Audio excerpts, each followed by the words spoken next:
wishy-washy. Me go. We don't call them facts. They net. You know Let's these go. hoes wishy-washy. They'll fuck your partner. Take all of your guala. Take your guala. Oh. You know these hoes wishy-washy. Oh. They hop in my bed, they can't wait to open their legs. Open your legs. Oh. They walk in the mall, they can't wait to spin on my bread. Wishy-washy. Wishy-washy. Go. These hoes wishy-washy. Go. Wishy-washy.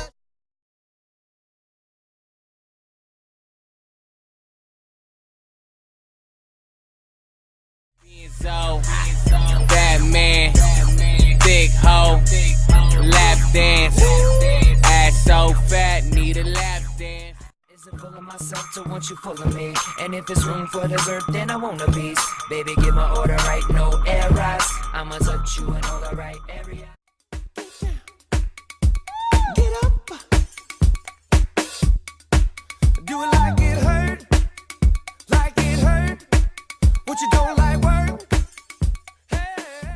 I make it right, I make it right. Make it rain on them hoes, I make it right. I make it right, I make it rain on them hoes, I make it right. I make it right. All I want for my birthday is a big booty hoe. All I want for my birthday is a big booty hoe.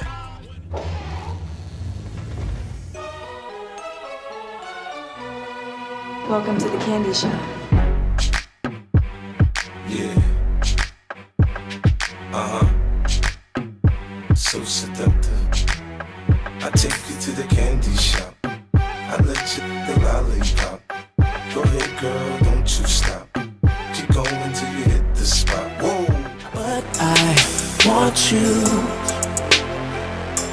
and I don't wanna play by the book, no rules. They say you can't have cake and eat it too, but ain't that what you're supposed to do? Ain't you supposed to eat it too? Ain't that what you're supposed to do? Ain't I supposed to eat it too? Cakes on the menu. Cakes on the menu. Cakes on the menu. I'd like to have dessert for starters. Tell me, baby, can you take my order? Hey, pretty lady, give me some of that cake. I like the place in order. Ooh, I just wanna taste, and ooh, I hate to wait. Wanna lay your body down all over my plate. Once I blow the candles out, put it in my face.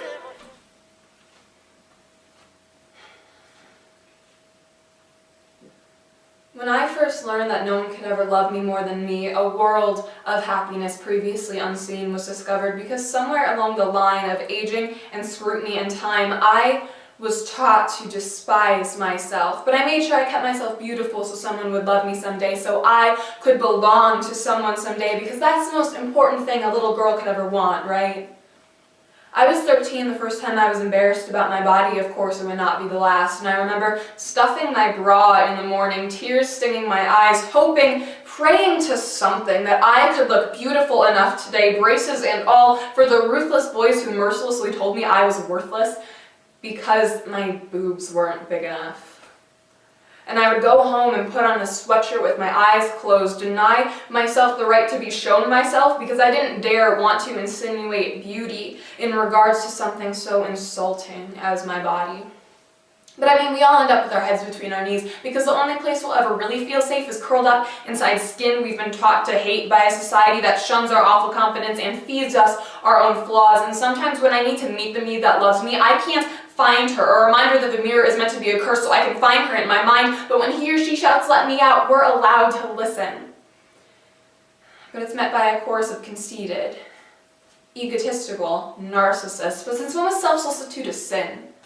Since when was loving who we are made an offense by morons that don't matter? Change this physicality and that one. Don't you dare shatter the illusion that you could ever be anything beyond paper fine flesh and flashy teeth and fingernails. Echoic accusations of not good enough, never good enough. Have you ever felt so numb that it hurts? Entertain me.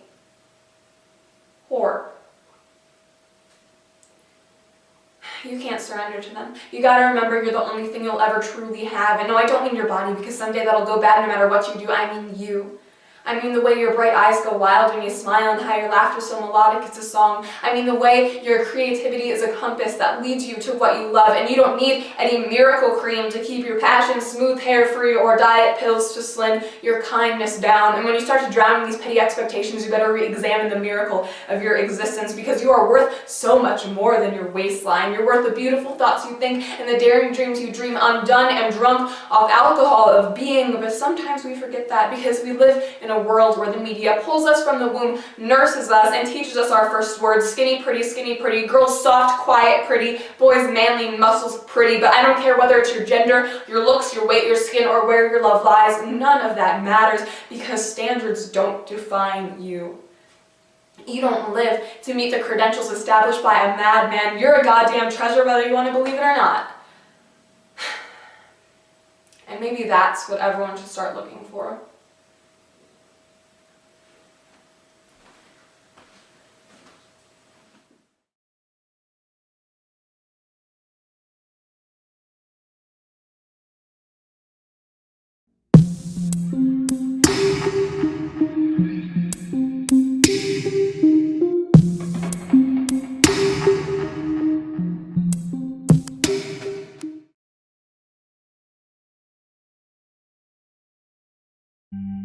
Stop crying. Stop with the tears. Don't cry. Pick yourself up. Stop with the emotion. Don't be a pussy. Don't let nobody disrespect you. Be cool and be kind of a dick. Always keep your mouth shut. Nobody likes a tattletale. Bros come before hoes. Don't let your woman run your life. You bitch. What a fag. Get laid. Do something. Be a man. Be a man. Grow some balls.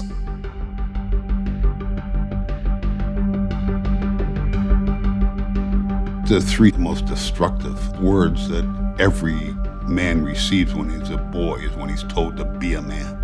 We've constructed an idea of masculinity in the United States that doesn't give young boys a way to feel secure in their masculinity, so we make them go prove it all the time. Within their peer group culture, each of them is posturing based on how the other boys are posturing, and what they end up missing is what they each really want, which is just that closeness. In good times, guys are like really close to each other, but when things get a little bit worse, you're on your own. From middle school, I had 4 really close friends. Once I kind of went into high school, I struggle finding people I can talk to because I feel like I'm not supposed to get help. Our kids get up every morning. They have to prepare their mask for how they're gonna walk to school. A lot of our students don't know how to take the mask off. What is it you don't let people see? Almost 90% of you have pain and anger on the back of that paper. If you never cry, then you have all these feelings stuffed up inside of you, and then you can't get them out. They really buy into a culture that doesn't value what we've feminized. If we're in a culture that doesn't value caring, doesn't value relationships, doesn't value empathy, you are going to have boys and girls, men and women go crazy. I had anger issues in high school. I felt like an outcast. I've been suspended at least once every year I was here. We would just look for trouble and just like try to fight. Boys are more likely to act out. They're more likely to become aggressive. Most people miss that as depression, or see it as a conduct disorder, or just a bad kid. I felt like just giving up on life. You know, I actually had suicide thoughts in my head at 6th grade. I felt alone for a long time, and I actually thought about killing myself. Whether it's homicidal violence or suicidal violence, people resort to such desperate behavior only when they are feeling shamed and humiliated, or feel they would be if they didn't prove that they were real men. If you're told from day one, don't let nobody disrespect you, and this is the way you handle it as a man, respect is linked to violence. If I can man up, why step down from that, you feel me? It's like instinct. So man up! Man up! Man up! Man up! Pull some fucking balls! Act like a man! Be a man. Be a man! For my kids, I was gonna end this hyper-masculine narrative here.